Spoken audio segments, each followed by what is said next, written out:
ಬಾಗಲಕೋಟೆ ಜಿಲ್ಲೆಯಲ್ಲಿ ಮತದಾರರ ಪಟ್ಟಿಯ ವಿಶೇಷ ಸಮಗ್ರ ಪರಿಷ್ಕರಣೆ ಕಾರ್ಯಕ್ಕೆ ಈಗ ದಿನಾಂಕ ನಿಗದಿಯಾಗಿದೆ. ಮುಂಬರುವ ಅಕ್ಟೋಬರ್ 1, 2026ಕ್ಕೆ ನಿಮಗೆ 18 ವರ್ಷ ತುಂಬುತ್ತಾ ಹಾಗಿದ್ರೆ ನೀವು ಈ ಪಟ್ಟಿಗೆ ಸೇರಬಹುದು. ಇದೇ ಅಕ್ಟೋಬರ್ 1ರಂದು ಅರ್ಹತಾ ದಿನಾಂಕ ಅಂತ ಇಟ್ಟುಕೊಂಡು ಈ ಪ್ರಕ್ರಿಯೆಯನ್ನು ನಡೆಸಲಾಗುತ್ತಿದೆ. ಇದಕ್ಕಾಗಿ ಇದೇ ಜೂನ್ 30ರಿಂದ ಜುಲೈ 29ರವರೆಗೆ ಅಂದ್ರೆ ಇಡೀ ಒಂದು ತಿಂಗಳು ಮತಗಟ್ಟೆ ಅಧಿಕಾರಿಗಳೇ ನಿಮ್ಮ ಮನೆಗೆ ಬರ್ತಾರೆ, ಮಾಹಿತಿಗಳನ್ನ ಸಂಗ್ರಹಿಸುತ್ತಾರೆ. ಈ ಬಗ್ಗೆ ಬಾಗಲಕೋಟೆ ಜಿಲ್ಲಾಧಿಕಾರಿ ಸಂಗಪ್ಪ ಅವರು ಪತ್ರಿಕಾಗೋಷ್ಠಿಯನ್ನು ನಡೆಸಿ ಕಂಪ್ಲೀಟ್ ಡೀಟೇಲ್ಸ್ ಗಳನ್ನ ನೀಡಿದ್ದಾರೆ. ಜಿಲ್ಲಾಧಿಕಾರಿಗಳ ಕಚೇರಿಯ ಸಭಾಂಗಣದಲ್ಲಿ ನಡೆದ ಮೀಟಿಂಗ್ ನಲ್ಲಿ ಸಿಕ್ಕಿರುವ ಮಾಹಿತಿಯ ಪ್ರಕಾರ ಜಿಲ್ಲೆಯ ಒಟ್ಟು 7 ಕ್ಷೇತ್ರಗಳಲ್ಲಿ 1785 ಮತಗಟ್ಟೆಗಳನ್ನ ಗುರುತಿಸಲಾಗಿದೆ.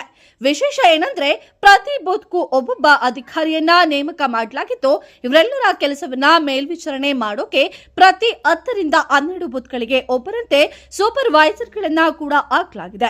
ಇನ್ನು ಜಿಲ್ಲೆಯ ಒಟ್ಟು ವೋಟರ್ ಲಿಸ್ಟ್ ನೋಡೋದಾದ್ರೆ ಜೂನ್ 4, 2026ರ ಕೊನೆಗೆ ಸಿಕ್ಕಿರುವ ರಿಪೋರ್ಟ್ ಪ್ರಕಾರ ಬಾಗಲಕೋಟೆ ಜಿಲ್ಲೆಯಲ್ಲಿ ಒಟ್ಟು 16,36,128 ಮತದಾರರಿದ್ದಾರೆ. ಇದರಲ್ಲಿ ಮಹಿಳೆಯರೇ 8,03,389 ಜನರಿದ್ರೆ ಪುರುಷರು 8,32,639 ಜನರು ಇದ್ದಾರೆ. ಇನ್ನು 100 ಜನ ಇತರೆ ಮತದಾರರಿದ್ದಾರೆ.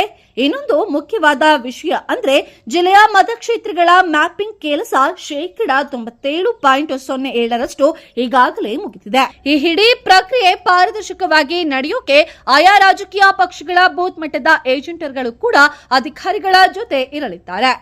ಹಾಗಾಗಿ ಅಧಿಕಾರಿಗಳು ನಿಮ್ಮ ಮನೆಗೆ ಬಂದಾಗ ಸಾರ್ವಜನಿಕರು ಸರಿಯಾದ ಮಾಹಿತಿಯನ್ನು ನೀಡಿ ಸಹಕರಿಸಬೇಕು ಅಂತ ಜಿಲ್ಲಾಧಿಕಾರಿಗಳು ವಿನಂತಿಯನ್ನ ಮಾಡಿದ್ದಾರೆ. ಒಂದು ವೇಳೆ ನಿಮಗೆ ಈ ಪರಿಷ್ಕರಣೆಗೆ ಸಂಬಂಧಪಟ್ಟ ಅರ್ಜಿಗಳು ಅಥವಾ ಬೇರೆ ಏನಾದರೂ ಹೆಚ್ಚಿನ ಮಾಹಿತಿ ಬೇಕಿದ್ರೆ ಚುನಾವಣಾ ಆಯೋಗದ ಅಫಿಷಿಯಲ್ ವೆಬ್ಸೈಟ್ಗಳಿಗೆ ವಿಸಿಟ್ ಮಾಡಬಹುದು. ಇಲ್ಲಾಂದ್ರೆ ನೇರವಾಗಿ ಇಲಾಖೆಯ ಸಹಾಯವಾಣಿ ಸಂಖ್ಯೆ 1950ಗೆ ಕಾಲ್ ಮಾಡಿ ಮಾಹಿತಿಗಳನ್ನು ಪಡೆಯಬಹುದು. ಸಾರ್ವಜನಿಕರ ಅನುಕೂಲಕ್ಕಾಗಿ ಪ್ರತಿ ಪಂಚಾಯತ್, ನಗರ, ಸ್ಥಳೀಯ ಸಂಸ್ಥೆಗಳು ಹಾಗೂ ವಾರ್ಡ್ಗಳಲ್ಲಿ ವೋಟರ್ ಫೆಸಿಲಿಟೇಷನ್ ಸೆಂಟರ್ ಮತ್ತು ಪ್ರತಿ ಬೂತ್ನಲ್ಲಿ ಬಿಎಲ್ಒ ಫೆಸಿಲಿಟೇಷನ್ ಸೆಂಟರ್ಗಳನ್ನು ಓಪನ್ ಮಾಡಲಾಗುತ್ತಿದೆ. ಪತ್ರಿಕಾಗೋಷ್ಠಿಯಲ್ಲಿ ಅಪರ ಜಿಲ್ಲಾಧಿಕಾರಿ ಅಶೋಕ್ ತೇಲಿ ಅವರು ಕೂಡ ಭಾಗಿಯಾಗಿದ್ದರು.